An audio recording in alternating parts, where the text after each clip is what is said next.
प्रिय विद्यार्थियों, आज हम इस वीडियो लेक्चर में डेविड ईस्टन के द्वारा प्रतिपादित विभत्सा सिद्धांत को समझने की बात करेंगे।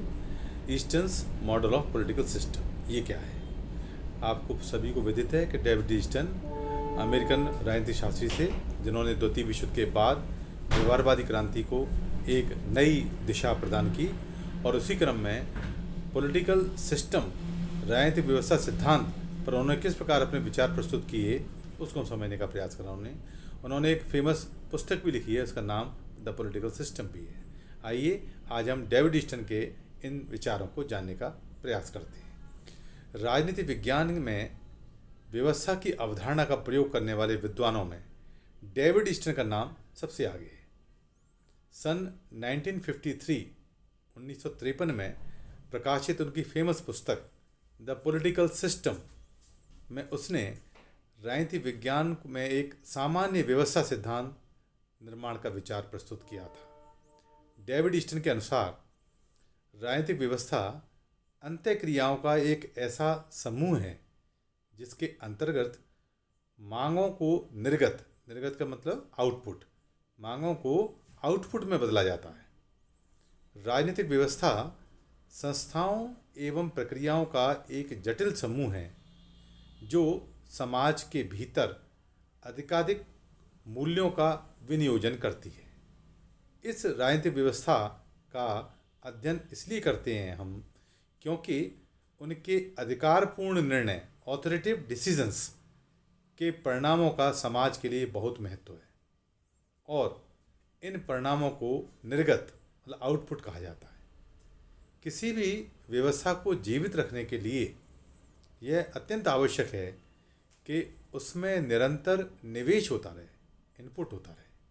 निवेश के बिना कोई भी व्यवस्था कार्य नहीं कर सकती।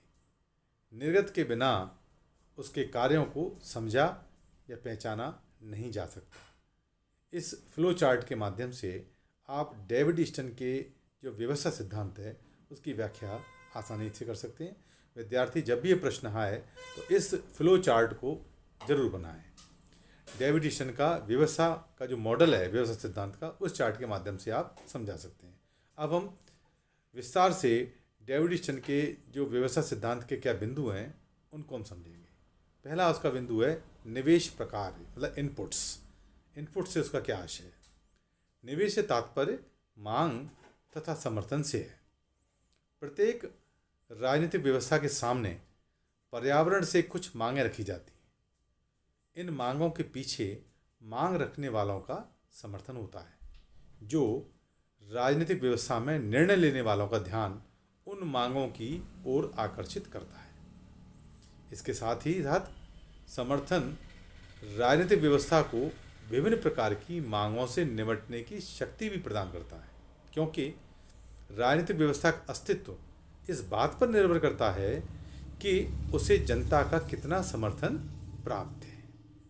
यह समर्थन उसकी मांगों की पूर्ति की क्षमता पर भी निर्भर करता है। मांगें हमें यह समझने में सहायता करती हैं कि किस तरह के प्रवेश संपूर्ण राजनीतिक व्यवस्था पर अपना प्रभाव डालता है, क्योंकि मांगों का जन्म सामाजिक परिवेश से होता है। मांगों की वैधता व्यवस्था की क्षमता तथा स्थायित्व को समझने में समर्थन और सहायता करती है। दूसरा बिंदु है मांगें, डिमांड्स। इसके बारे में डेविड ईस्टन क्या कहते हैं? उनका मतलब है कि मांग मन की अभिव्यक्ति है जिसके द्वारा किसी वस्तु विशेष के प्राधिकारिक आवंटन एलोकेशन के लिए उन लोगों से जो कि इसको करने के लिए उत्तरदायी हैं कहा जाता है कि ऐसा होना चाहिए या नहीं होना चाहिए। मांगें भी कई प्रकार की हो सकती हैं, जैसे संकीर्ण मांगें, विशिष्ट मांगें या सामान्य मांगें। उनको व्यक्त करने वाले लोगों तथा उनके उद्देश्यों पर यह निर्भर करता है।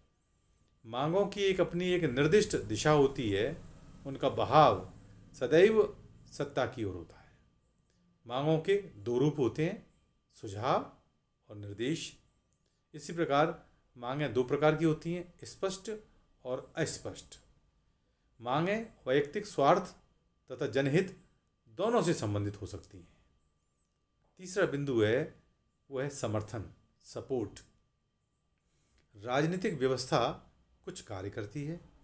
कार्य करने के लिए समर्थन का होना बहुत ही आवश्यक है। समर्थन एक महत्वपूर्ण निवेश होता है जिसके होने या ना होने से महत्वपूर्ण परिणाम निकलते हैं। बिना समर्थन के मांगों का कोई औचित्य ही नहीं रह जाता। यह एक ऐसा बल है जो अधिकारियों का ध्यान मांगों की ओर आकर्षित करता है। समर्थन एक ऐसी कड़ी है जो राजनीतिक व्यवस्था को परिवेश से जोड़ती है। यदि अधिकारियों को व्यवस्था में समर्थन प्राप्त नहीं है तो मांगों का निवेश के रूप में विधायन करना संभव नहीं हो पाएगा। बिना समर्थन के शासन की स्थिरता नहीं आ पाती। सामाजिक एकता बनाए रखने के लिए समर्थन आवश्यक है। अगला बिंदु है निर्गत प्रकार्य, मतलब आउटपुट्स। निर्गत अर्थात आउटपुट्स वे उत्पादित वस्तुएं हैं जो निवेश के रूपांतरण के बाद प्राप्त होती हैं। आपसे कोई पूछे कि आउटपुट्स क्या हैं डेविड ईस्टन के दृष्टिकोण से, तो वो हैं ये वो उत्पादित वस्तुएं हैं जो निवेश के रूपांतरण के बाद प्राप्त होती हैं। निवेश को समर्थन द्वारा सूत्रबद्ध करके व्यवस्था के सामने निर्णय लेने के लिए रखा जाता है। राजनीतिक व्यवस्था विभिन्न प्रकार के निवेशों पर निर्णय लेती है। निर्गत व्यक्तियों द्वारा रखी गई मांगों पर राजनीतिक व्यवस्था का निर्णय है। अब एक शब्द है बिंदु एस जो इस राजनीतिक व्यवस्था के तहत आता है, वो है पुनर्निवेशन अर्थात फीडबैक। निर्गत का उद्देश्य सदस्यों की आवश्यकताओं को पूरा करना होता है।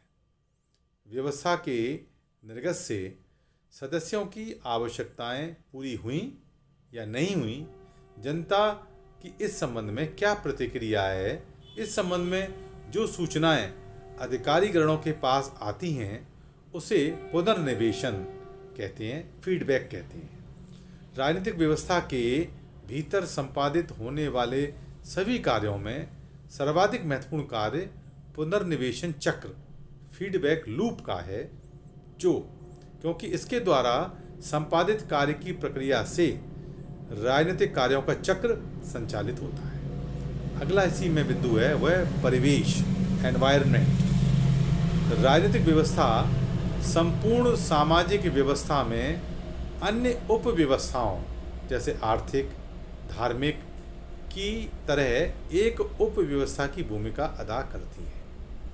इसके परिवेश से आंशिक रूप से इसकी सहयोगिनी उप व्यवस्थाओं का बोध होता है, जिन्हें आंतरिक सामाजिक पर्यावरण, इंटर सोसाइटल एनवायरनमेंट की संज्ञा दी गई है। आंतरिक सामाजिक पर्यावरण को देखने से यह स्पष्ट हो जाता है कि राजनीतिक व्यवस्था वातावरण जिसे इकोलॉजी, जैविक तत्व तथा समाज की पद्धतियों द्वारा प्रभावित होती है। समीक्षा के रूप में हम कह सकते हैं कि डेविड ईस्टन का सामान्य व्यवस्था सिद्धांत या निवेश निर्गत विश्लेषण, इनपुट आउटपुट एनालिसिस में संरचनात्मक कार्यात्मक विश्लेषण, स्ट्रक्चरल फंक्शनल जो एनालिसिस है की भांति व्यापकता होने के बावजूद इस पर अति गतिशीलता का आरोप नहीं लगाया जा सकता। इस सिद्धांत के पुनर्निवेशन जैसी धारणाओं, इस सिद्धांत ने पुनर्निवेशन मतलब फीडबैक जैसी धारणाओं को शामिल कर अपने आप को गतिशील सिद्धांत के रूप में पेश किया है। इसने किसी खास राजनीतिक व्यवस्था के साथ अपने आप को आबद्ध करने से बचाकर तुलनात्मक विश्लेषण को एक नई अंतर्दृष्टि प्रदान की है। आशा है आपको डेविड ईस्टन के द्वारा जो व्यवस्था सिद्धांत है वो समझ में आया होगा, और परीक्षा में व्यवस्था सिद्धांत पर, डेविड ईस्टन के व्यवस्था सिद्धांत पर आमतौर पर एक प्रश्न पूछ लिया जाता है। कृपया इसे ढंग से मंथन करें। धन्यवाद।